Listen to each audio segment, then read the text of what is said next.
I am Ferdinand Marcos, and I am the President of the Republic of the Philippines.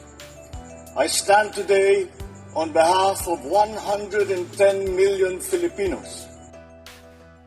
Hi everyone! Hello Universe, it's me again. Shoutout sa inyo mga kababayan. Nakikita nyo guys, nakikita ko?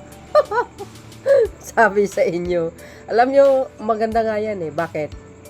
Para madala ang mga yan. Kasi wala na po silang pakundangan sa paninira sa mga tataas na opisyal ng pamahalaan at sa mga LGU, sa mga bawat region. Grabe sila.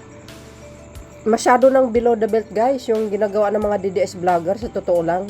Yung paninira nila, hindi na makatwiran guys, no? Although mayroon tayong tinatawag na freedom of speech, pero sumusobra itong mga alipores ni Digong.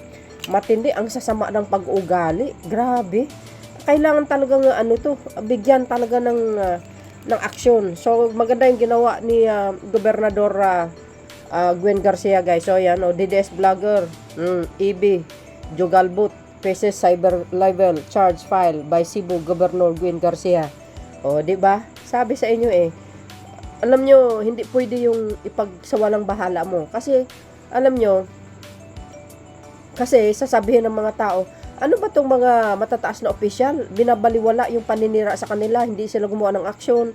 O, di ba? Etc. Hindi maganda yun. Alam nyo, ang nagkakalat talaga ng kadumihan sa social media, ang mga DDS. Grabe, mag-spread ng fake news, matindi mga kababayan. Oo, totoo yun. O, sabi dito, basahin po natin. DDS vlogger AB Jogalbut is facing 2 counts of cyber libel. Agay, taktay kaya dong. Following a complaint filed, Cebu Governor Gwen Garcia, the National Bureau of Investigation, NBI Central Visayas recommended filing charge, and the Cebu Office of the Provincial Prosecutor received Governor Garcia's judicial affidavit and witness testimonies on February 11.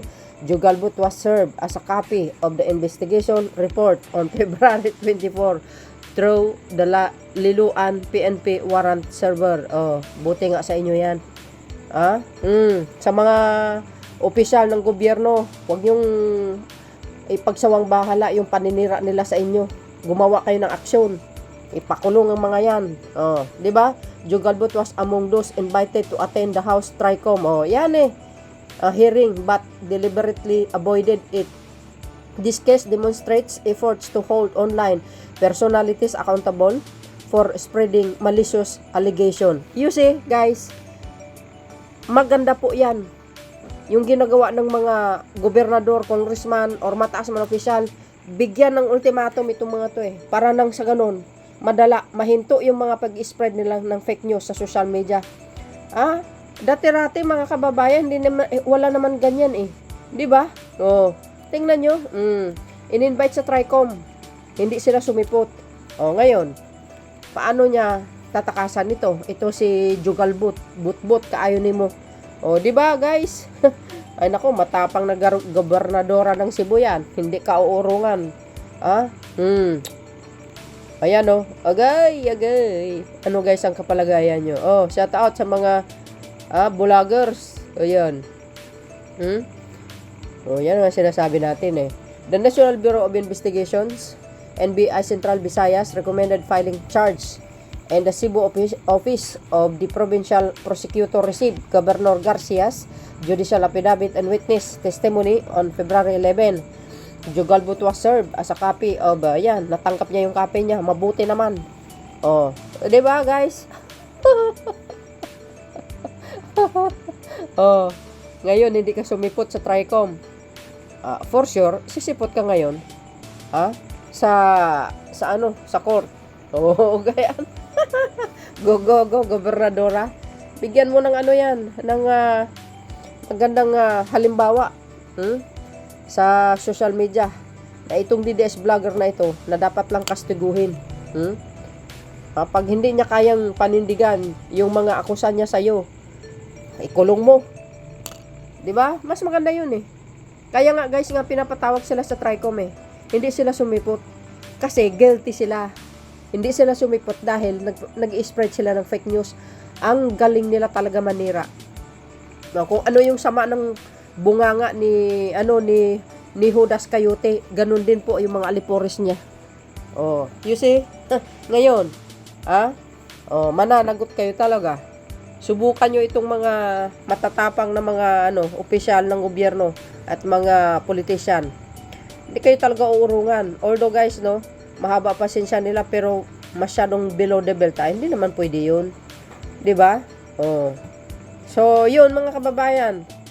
Shout out sa mga DDS. I-research nyo para alam nyo. O, diba mga kababayan, ang tapang-tapang nila sa social media. Kung makapagmura sila, wagas. Pati si PBBM, Pangulo ng Pilipinas, wala na silang respeto. Diba? Oh. Wala silang respeto eh. Masyado silang toxic sa social media. Ang tapang-tapang nila. Ngayon, pag pinatawag sila, para silang mga basang sisiw. Kung ano mga alibay nila, hindi sila sumipot. O, siguro naman, dito sa court, sisipot ang mga yan. Dahil kung hindi sila sisipot, wala na. Talagang aarestuhin ka pag hindi ka sumipot. 'Di ba? Kumbaga, isupina ka talaga, kailangan sagutin mo. Pag hindi mo masagot, wala kang sapat na ebidensya, patay ka ngayon. Jelling, waving at you. Sabi nga, ikaw nga, yung may kasabihan, atapang na tao, yung pala pag hinuli, iyak later. Ayan, tuloy. So yun guys, maraming salamat sa watching. See you again on my next upload video. Bye, and babush. God bless Philippines.